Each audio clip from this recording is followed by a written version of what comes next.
Assalamualaikum warahmatullahi wabarakatuh. Baiklah, pada kesempatan kali ini kami akan membahas terkait soal-soal ingatan UKM PPAI Agustus dan September 2024 kemarin. Insyaallah soal-soal ingatan ini akan berpotensi sangat besar untuk keluar di UKM PPAI tahun 2025. Oke, untuk pembahasan hari ini kita akan membahas terkait materi klinis. Kita mulai saja. Soal pertama, seorang pasien berusia 65 tahun datang ke IGD Rumah Sakit Tuntas CBT dengan keluhan badan lemah sebelah kiri, diduga pasien menderita sindrom koroner akut. Pasien diberikan terapi warfarin. Parameter apa yang harus diawasi? Oke, silakan dijawab dulu, teman-teman.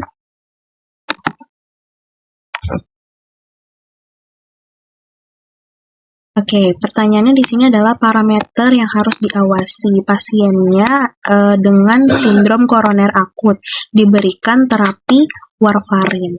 Jadi jawabannya untuk warfarin sebagai terapi antikoagulan untuk memonitoring efek sampingnya itu berupa pendarahan, biasanya kita memonitoring parameternya adalah INR.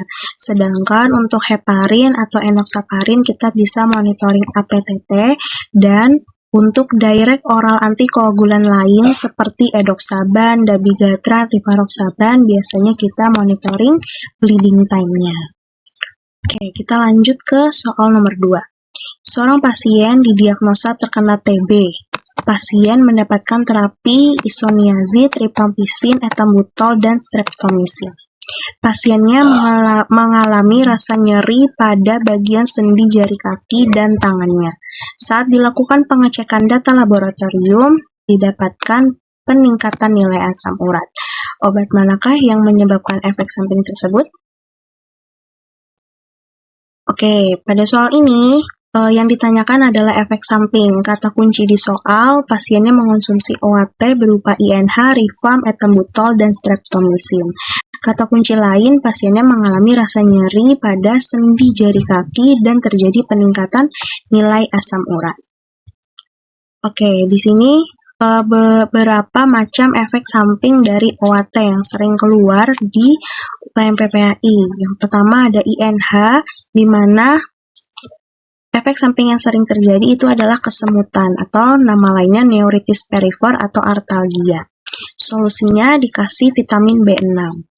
Yang kedua, rifampicin, biasanya urinnya berwarna merah atau hasil ekskresi tubuh seperti air mata, keringat, itu juga bisa berwarna merah. Selain itu, rifampicin juga dapat menyebabkan flu sindrom seperti flu, menggigil, dan sakit kepala. Untuk solusinya, kita bisa berikan edukasi ke pasien kalau hal itu hal normal karena hasil ekskresi tubuh. Jadi obat rifampicinnya harus dilanjutkan dikonsumsi setiap hari.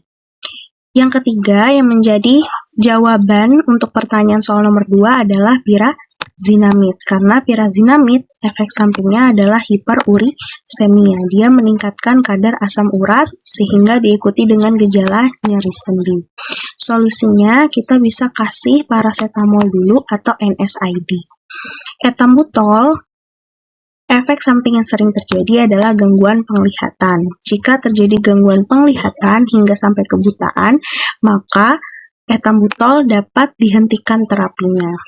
Streptomycin merupakan golongan aminoglikosida di mana efek samping yang sering terjadi adalah gangguan pendengaran atau ototoksik atau gangguan keseimbangan. Selain itu juga dapat menyebabkan gangguan ginjal atau nefrotoksik sehingga dia kontraindikasi pada ibu hamil. Oke, kita lanjut ke soal nomor 3. Bagaimana cara kerja antidotum ini? Jadi dokter di IGD menangani pasien dengan keluhan pusing, kejang, sesak napas. Pasien diduga mengalami keracunan sianida dan diberikan natrium nitrat. Kira-kira jawabannya yang mana?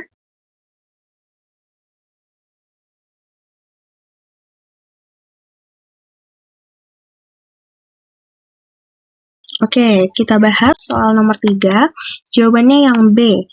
Sianida bekerja dengan menghambat metabolisme aerob dengan mengikat pusat binuklear sitokrom C oksidase, sehingga antidotumnya adalah natrium nitrit sebagai antidotum keracunan sianida. Natrium nitrit ini bekerja dengan cara mengoksidasi atau membentuk kompleks, kata kuncinya adalah membentuk kompleks hemoglobin menjadi methemoglobin yang kemudian akan membuang sianida. Jadi kata kunci untuk mekanisme kerja natrium nitrit sebagai antidotum keracunan sianida itu adalah membentuk kompleks hemoglobin menjadi methemoglobin yang kemudian akan membuang sianida. Begitu. Oke, lanjut lagi ke soal nomor 4. Antibiotik apa yang tepat disarankan untuk pasien tersebut? Yang ditanyakan adalah antibiotik yang disarankan. Pasiennya CPOD atau PPOK gitu ya, atau PPOK dengan keparahan sedang, mengeluhkan dadanya sesak, batuk dengan dahak. Saat diperiksa terjadi peningkatan nilai FeV1, peningkatan 50%, dan mengeluarkan dahak berwarna kuning kehijauan selama 3 bulan ini. Pasiennya sudah mengonsumsi prednisolon 0,5 mg 2 kali sehari. Kira-kira antibiotik apa yang tepat? Jawabannya yang B. PPOK adalah penyakit paru dengan gejala pernafasan dan keterbatasan aliran udara yang bersifat persisten dan progresif. Patofisiologinya, PPOK ini lama-kelamaan bisa menyebabkan inflamasi kronik pada saluran pernafasan. Etiologinya bisa disebabkan karena gas, polusi, atau partikel berbahaya. Inflamasi kronik yang terjadi ini meningkatkan produksi mukus yang menyebabkan batuk dan beresiko infeksi. Jika terjadi infeksi, maka dapat diberikan antibiotik. Biasanya untuk PPOK ini kita berikan golongan makrolida seperti azitromisin, eritromisin, atau klaritromisin. Jadi jawaban yang tepat adalah azitromisin, golongan makrolida.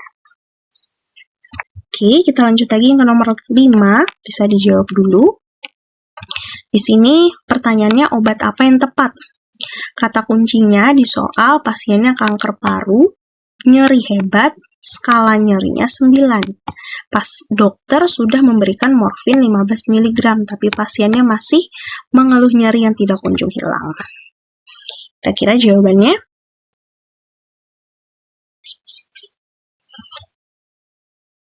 Oke, waktunya habis. Kita jawab. Jadi jawabannya yang D. Untuk severe pain dengan skala FAS 8-10 dapat diberikan opioid untuk pain management terapi seperti morfin atau fentanyl.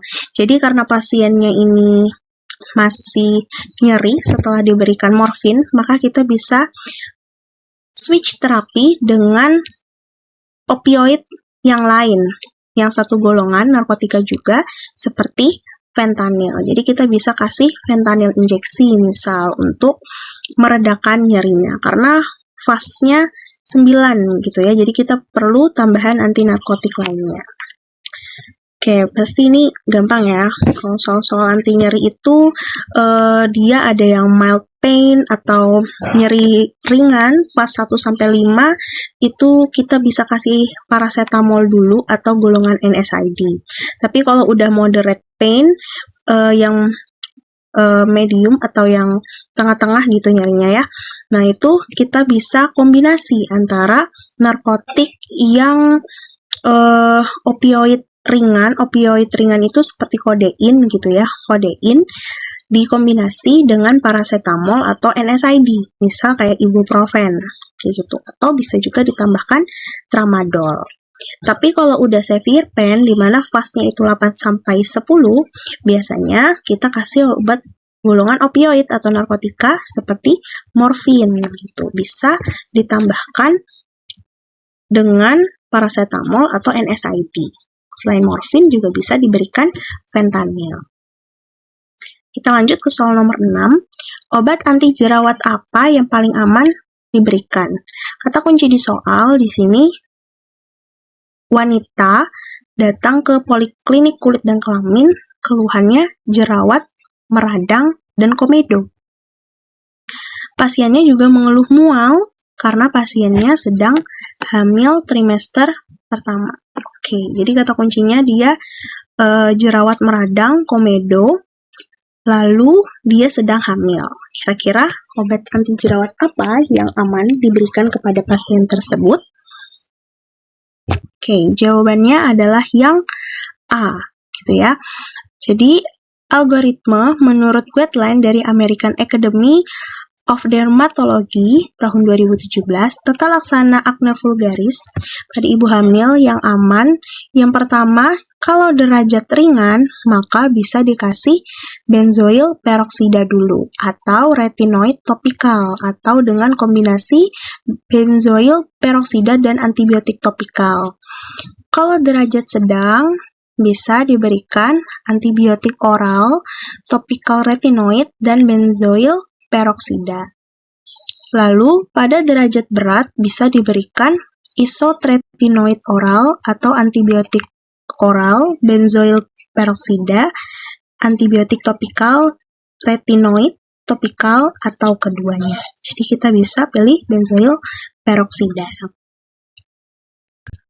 Oke, lanjut lagi ke soal nomor 7.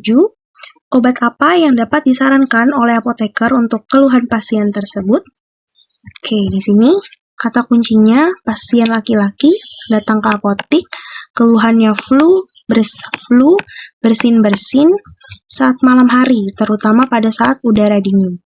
Pasiennya seorang satpam. Nah, kata kuncinya dia seorang satpam. Jadi dia harus menjaga kantor tempat dia bekerja saat malam hari.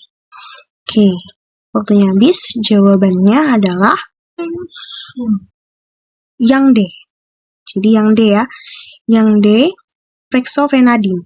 Jadi di sini menurut jurnal kategori antihistamin, jadi di sini dia bilang antihistamin yang kemungkinan membuat efek sedasinya lebih tinggi atau memberikan rasa ngantuk seperti CTM, terus cinarizin, diphenhidramin, hidroksidin, dan prometazin. Sedangkan yang efek mengantuknya itu lebih rendah gitu ya, lebih rendah dalam membuat mengantuk itu seperti cetirizin, fexofenadine, dan loratadine. Jadi jawaban yang tepat karena pasiennya seorang satpam, jadi dia saat alergi jangan minum obat yang bikin ngantuk, efek sedasinya tinggi, maka bisa diberikan fexofenadine. Oke, lanjut ke soal nomor 8. Pertanyaannya adalah obat yang tepat diberikan untuk keluhan pasien. Oke, di sini kata kuncinya seorang pria datang ke IGD, keluhannya adalah perutnya membesar, mata dan seluruh tubuhnya menguning, serta terjadi penurunan kesadaran. Setelah dilakukan observasi, pasiennya mengalami asites sirosis hepatik disertai dengan shock sepsis. Kira-kira obat apa yang diberikan? Oke, waktunya habis. Kita bahas. Jadi jawabannya C ya, furosemid dan spironolakton. Kenapa? Jadi asites itu adalah akumulasi lebih dari 25 mili cairan pada rongga perut atau rongga peritoneum yang disebabkan oleh sirosis hepatik. Asites hepatik ini bisa terjadi karena hipertensi portal dan retensi sodium dan air. Hipertensi portal meningkatkan tekanan hidrostatik dalam sinusoid hati dan memicu transudasi cairan ke dalam rongga perut atau peritoneum.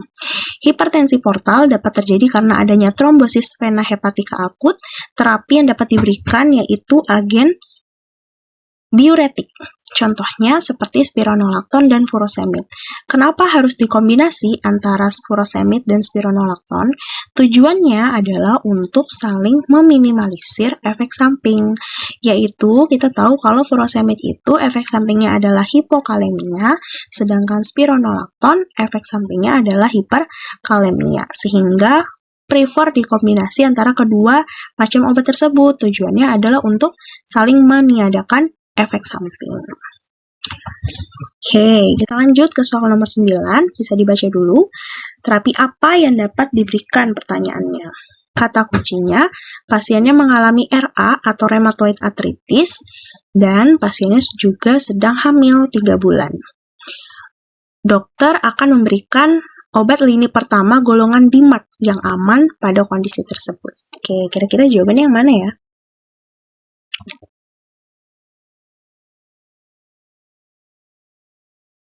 Oke, waktunya habis. Kita bisa lihat jawabannya adalah yang E, sulfasalazin.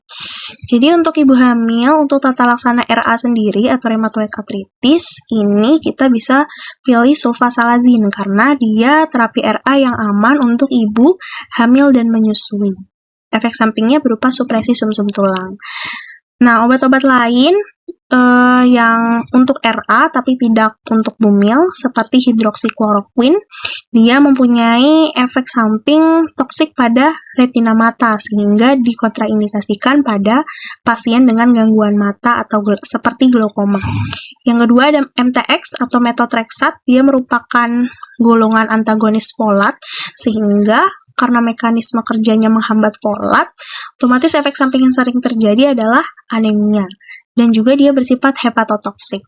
Sehingga karena dia merupakan antagonis folat, biasanya pasien-pasien yang mendapatkan MTX ini juga mendapatkan terapi tambahan yaitu asap folat untuk mengurangi toksisitas dari MTX.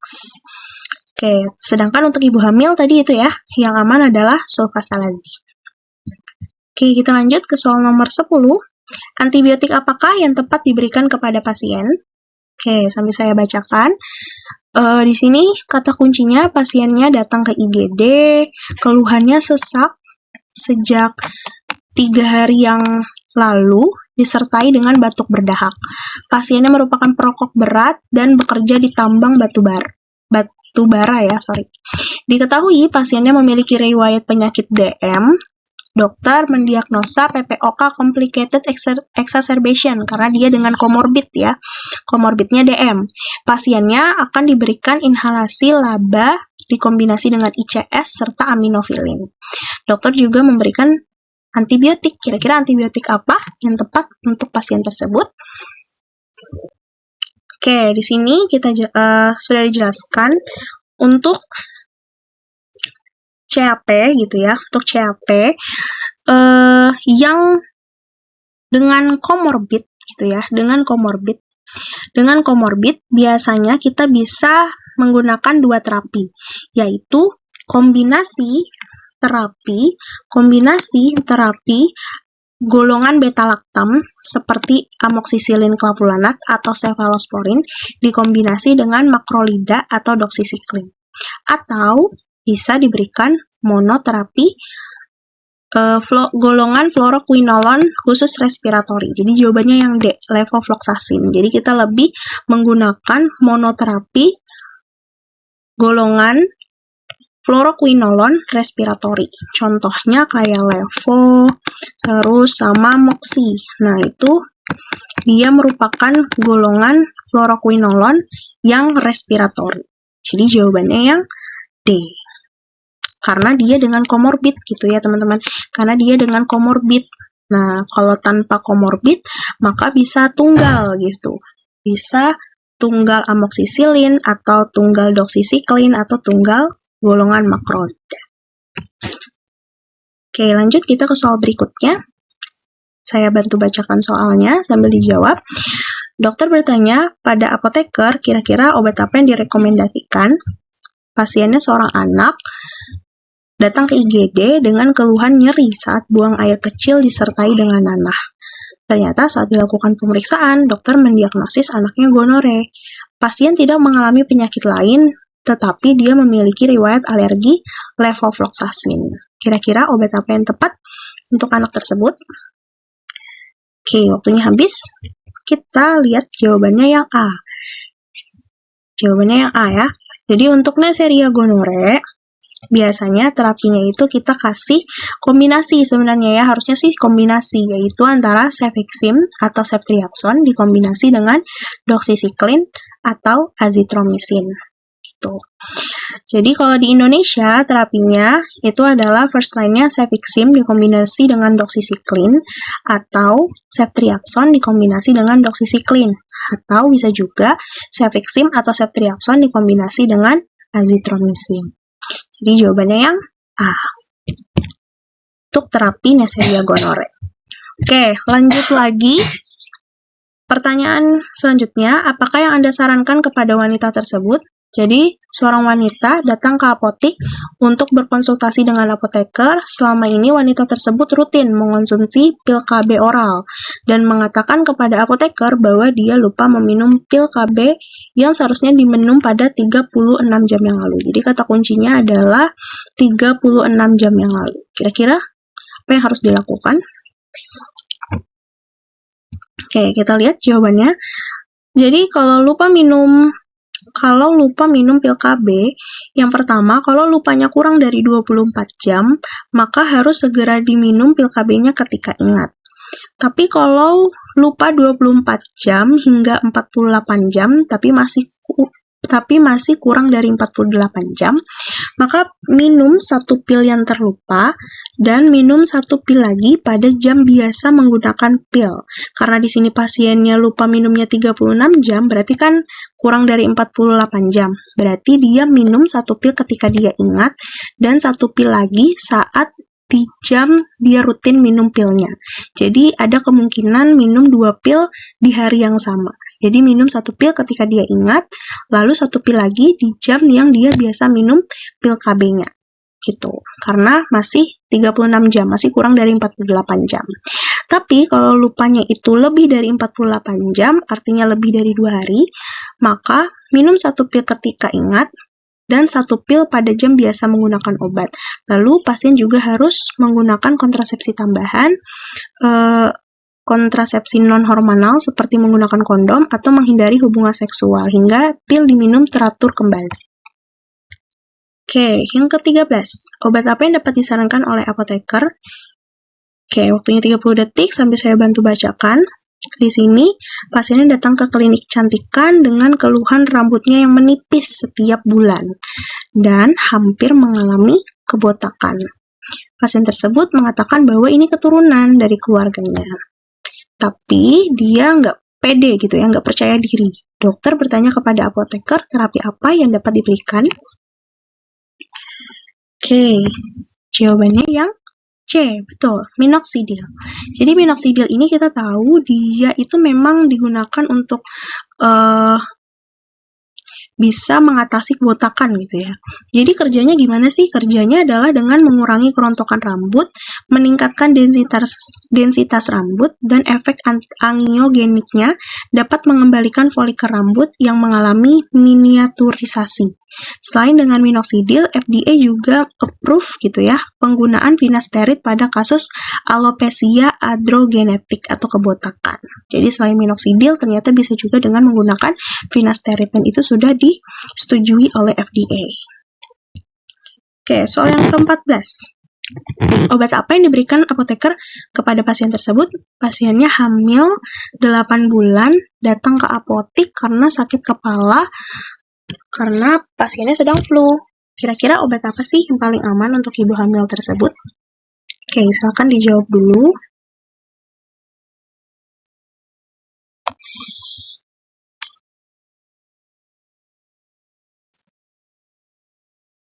Oke, waktunya habis. Gampang banget ya untuk soal ini, teman-teman pasti udah pada tahu semua kalau obat yang paling aman untuk kondisi saat hamil ketika flu atau demam ataupun nyeri-nyeri, awal-awal kita bisa merekomendasikan untuk memberikan terapi analgesik yang paling aman untuk ibu hamil, yaitu kita pilih paracetamol dulu. Begitu. Oke, yang terakhir. Terapi apa yang dapat diberikan untuk pasien tersebut? Oke, 30 detik sambil saya bantu bacakan. Seorang pasiennya datang ke IGD, penurunan kesadaran, disertai kondisi takikardi. Setelah dilakukan pemeriksaan EKG dan laboratorium, ternyata terjadi penurunan nilai magnesium. Pasiennya diketahui rutin mengonsumsi obat digoxin untuk penyakit jantungnya. Dokter mendiagnosa bahwa pasien mengalami intoksisitas. Ini ketinggalan ya, sorry. Toksisitas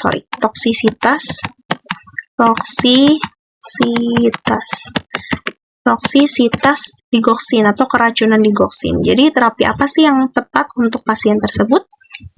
Oke, jawabannya benar. MgSO4 ya, magnesium sulfat. Jadi magnesium sulfat ini ternyata dia bisa bertindak sebagai antidotum pada pasien yang toksisitas digoksin ya, keracunan digoksin. Kerjanya dengan menstabilkan irama jantung melalui pengaruh langsungnya pada membran sel miokardium, terutama dengan memodulasi aliran kalsium dan kalium yang terganggu oleh digoksin.